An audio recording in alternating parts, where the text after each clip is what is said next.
The Carrington Tower stood tall against the fading orange sky, its glass walls glowing with reflections of the city's end-of-day hustle. Floors emptied out. Phones stopped ringing. Executives had long since vanished into their luxury sedans and rooftop choppers. Except for one man. Miles Carrington leaned back in his leather chair, eyes burning from a full day of board meetings, legal reviews, and profit forecasts. At 45, he had built one of the most successful tech empires in the country, but tonight all the numbers and names swirled into meaningless fog. His penthouse office felt too big, too quiet. He grabbed his tablet, planning to leave. Then, a voice, soft, clear, singing. It wasn't coming from the speakers or any office playlist. It floated through the hallway outside, sweet and haunting like a memory from another life. Frowning, Miles stepped out into the dim corridor. The lights had already dimmed for energy saving, casting the hallway in cool tones. But there it was again, singing. He followed the sound, past the sleek conference rooms, past the trophy wall of patents and magazine covers. It led him to the executive break lounge, a space rarely used after hours. He stopped short at the doorway. There she was, a young woman, late 20s maybe, wearing a pale gray cleaning uniform, mop in one hand, her eyes closed, singing as if no one could hear her. Her curly dark hair was pulled back in a loose tie, and her voice, it wasn't just good, it was soul-stirring, rich, full, trembling with quiet power. She sang with no effort, no awareness of her audience, just pure feeling. Miles stood frozen.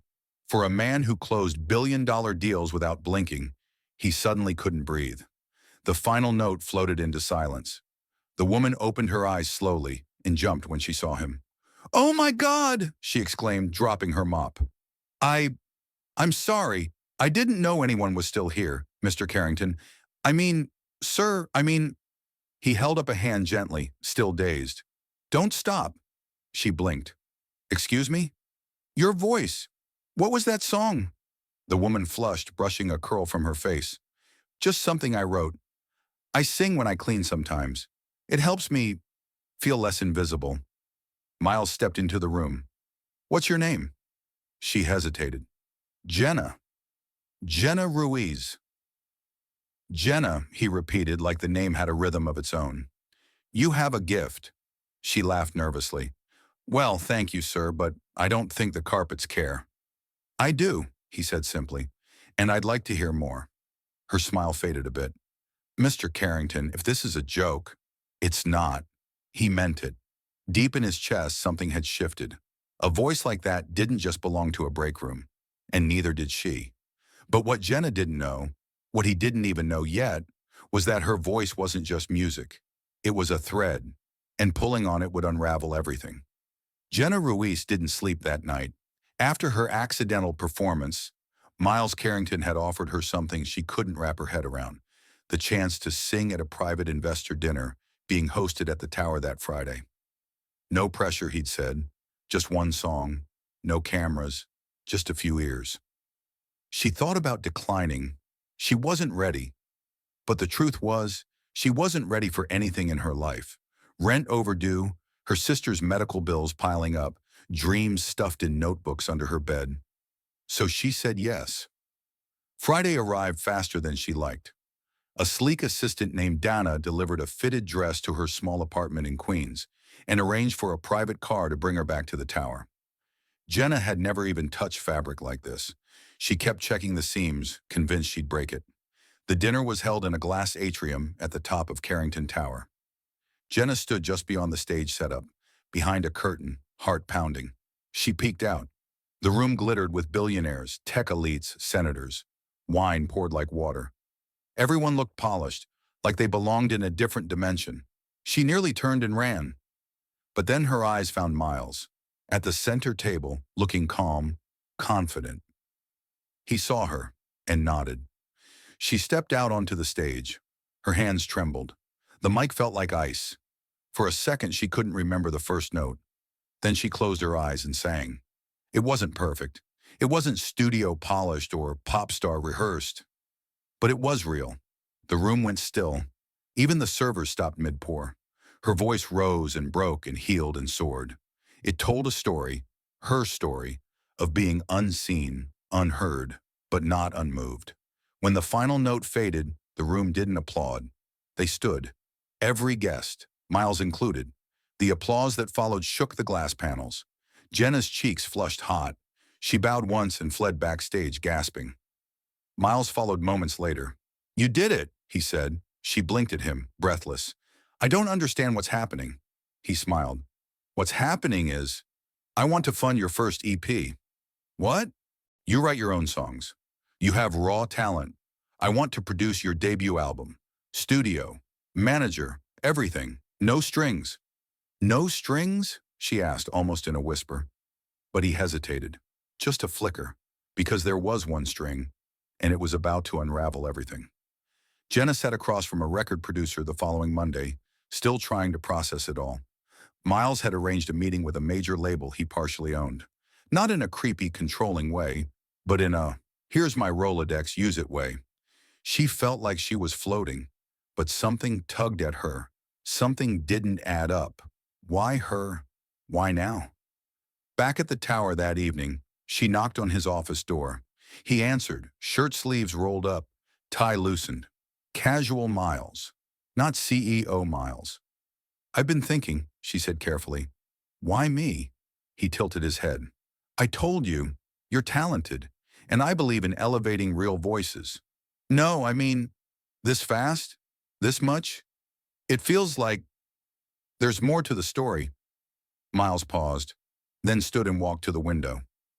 "My mother was a janitor," he said quietly, "in this very building, before I bought it. She used to sing just like you, but no one ever listened to her."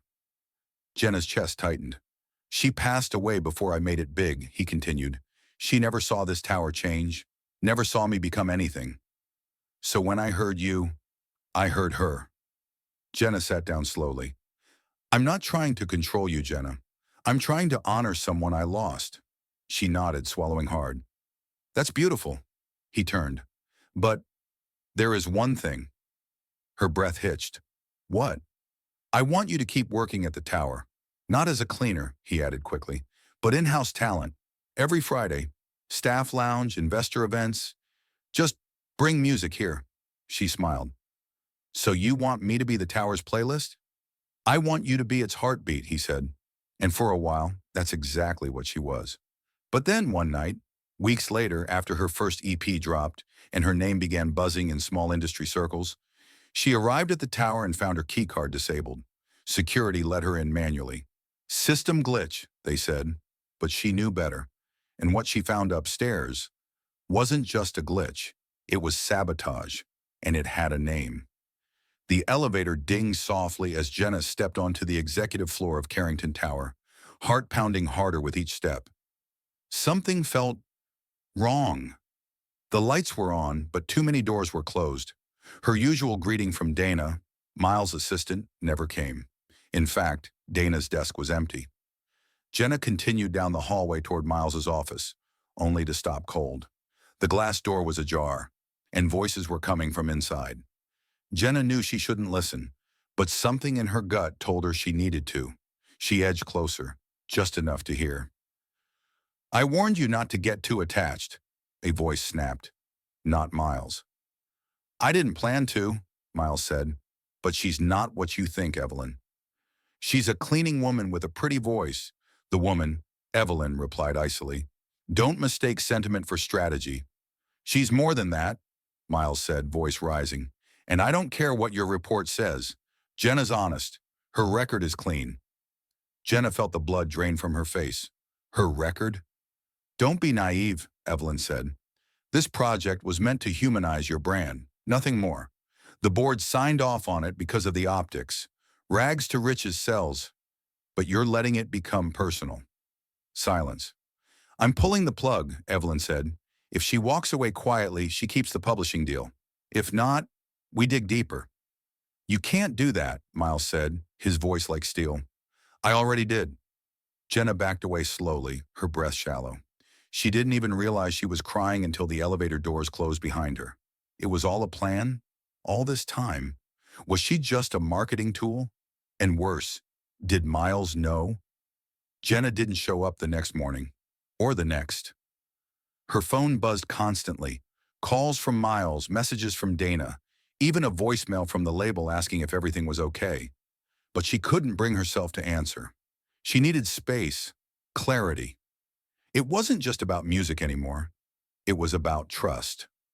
On the third day, someone knocked on her apartment door. She looked through the peephole. Miles. Jenna opened the door just a crack. "What do you want?" "To talk," he said gently. "Please." She stepped aside silently. He walked in, looking exhausted. "You disappeared." "I heard everything, Miles." His jaw tightened. "I figured. Evelyn's not subtle." "You used me," Jenna said quietly, "to humanize your brand." "No," he said instantly. "That was their plan, not mine. But you didn't stop them." "I didn't know how," he admitted. "At first, I thought it was just business. Give someone talented a boost, clean up the company image.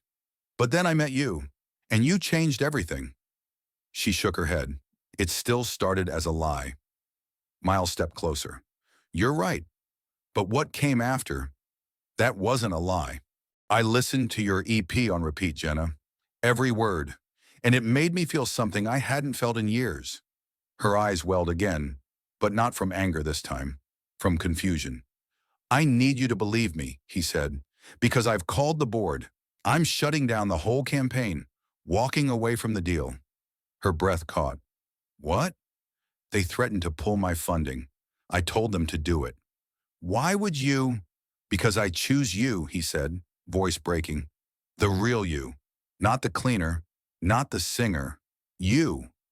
She didn't answer. But when he reached out and took her hand, she didn't pull away. Weeks passed. The Carrington brand lost its shine. Stocks dropped. Journalists speculated. But for once, Miles didn't care. He focused on his own label. Independent, small, but real. Jenna recorded 3 new songs. Raw, emotional, unfiltered. They didn't chart on Billboard, but they reached hearts, and that was enough. One chilly Thursday evening, Jenna found a note slipped under her apartment door. Folded twice. No name on it. She opened it carefully. "You deserve the stage, but some people don't want you to stand on it. Watch your back. A friend." Jenna stared at it, chilled to the bone. Miles read it an hour later and immediately called for security to review footage. No cameras caught the delivery. No fingerprints on the paper. Who had sent it? And why now? That night, Jenna dreamed of elevators, locked doors, and microphones that turned into gags. She woke with a start and realized someone was still trying to silence her. But this time, she wouldn't go quietly.